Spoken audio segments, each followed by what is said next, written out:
2004 সালে বালুরঘাটের স্টেশন উদ্বোধন হয়। তার ঠিক কয়েক বছর পর তেভাগা এক্সপ্রেস বালুরঘাট থেকে কলকাতা যাত্রা শুরু করে। সেই সময় যে বগিগুলি ছিল, বর্তমানেও সেই বগিগুলি আছে এবং তাতে যাতায়াত করতে হয় সাধারণ মানুষদের। তো সেই বগিগুলিতে বিভিন্ন রকম সমস্যা দেখা দেয় নিত্য যাত্রীদের। ইতিমধ্যে রেলের তরফ থেকে ঘোষণা করা হয়েছে যে তেভাগা এক্সপ্রেসে LHB কোচ দেওয়া হবে। সেই LHB কোচের উদ্বোধন হবে 23/12/2025 সকাল 5:45-এ।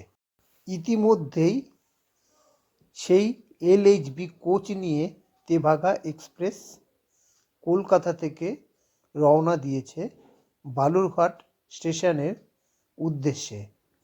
সেটি আজ রাতে 9টা বা 9:30টায় বালুরঘাট স্টেশনে ঢুকবে আর সকাল 5:45-এ LHB ও নিত্য যাত্রীদের নিয়ে কলকাতায় পাড়ি দিবে। এই ট্রেনের বিভিন্ন রকম সুবিধা আছে। এই LHB কোচের যেরকম পটি ও পেচ্ছাপ করার জায়গা, সেরকম সিট, চার্জার থেকে বিভিন্ন রকম সুযোগ সুবিধা এই LHB কোচে আছে। তবে LHB কোচের যে কালার, সেটি হচ্ছে লাল কালারের বগি থাকবে। এসি বগিগুলি প্রায় আকাশি কালারের মতন বগি থাকবে, এটুকুই অনুমান করা যাচ্ছে। বর্তমানে LHB কোচ ছাড়া এই ট্রেনটি 24টি বগি নিয়ে বালুরঘাট থেকে কলকাতা যায়, কলকাতা থেকে বালুরঘাটে আসে। এখন দেখার বিষয় হচ্ছে যে 24টি LHB কোচ থাকে কি না নতুন তেভাগা ট্রেনে।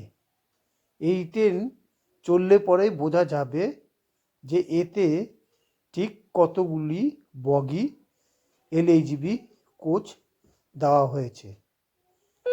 ইতিমধ্যেই দর্শকরা এই ট্রেনের বগি উদ্বোধন অনুষ্ঠানে যাওয়ার জন্য ব্যস্ত হয়ে পড়েছে।